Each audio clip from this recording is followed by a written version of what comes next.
हवामान विभागाने जर आपण पाहतो विदर्भात पावसाचा अंदाज वर्तवलेला आहे त्यानुसार अमरावती शहरासह ग्रामीण भागात जर आपण पाहतो कालपासून पुन्हा एकदा मान्सून सक्रिय झालेला आहे। अमरावतीमध्ये जर आपण पाहतो मागील 15 ते 20 मिनिटांपासून मुसळधार पाऊस सुरू असल्याचं चित्र सध्या पाहायला मिळत आहे।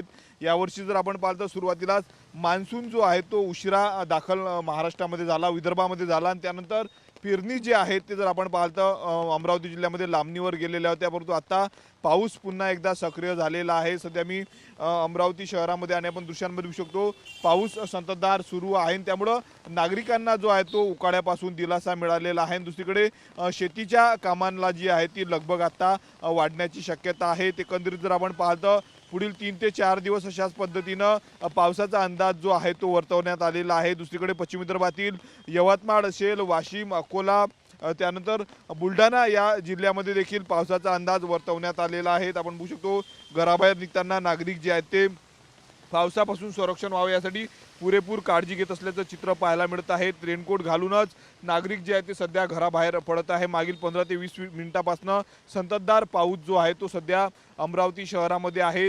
दुसरीकडे जर आपण पाहतो 4 ते 5 दिवसांपूर्वी मान्सूनचा पहिला पाऊस दाखल झाला होता आणि या पहिल्या पावसामुळे जर आपण पाहिलं होतं तर मोठ्या प्रमाणावर जे आहे ते अनेक भागामध्ये पाणी अमरावती शहरामध्ये तुंबलेलं होतं। जिल्हा सामान्य रुग्णालय असेल, त्यानंतर जिल्हा परिषद कार्यालयात देखील पाणी तुंबलेलं होतं। त्यानंतर महानगरपालिका आयुक्तांचा जो आहे तो दौरा संपूर्ण अमरावती शहरामध्ये झालेला आहे।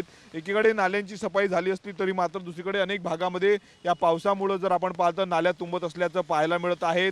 आज जर आत्ता आपण पाहतो एकंदरीत पाऊस जो आहे तो संततधार पाऊस सध्या अमरावती शहरामध्ये सुरू आहे। पुढील 3 ते 4 दिवस अशाच पद्धतीनं पावसाचा अंदाज हवामान विभागाने वर्तवलेला आहे। कॅमेरामन निकेत दहातोंडेसह मी स्वप्नील उमाप, TV9 मराठी, अमरावती।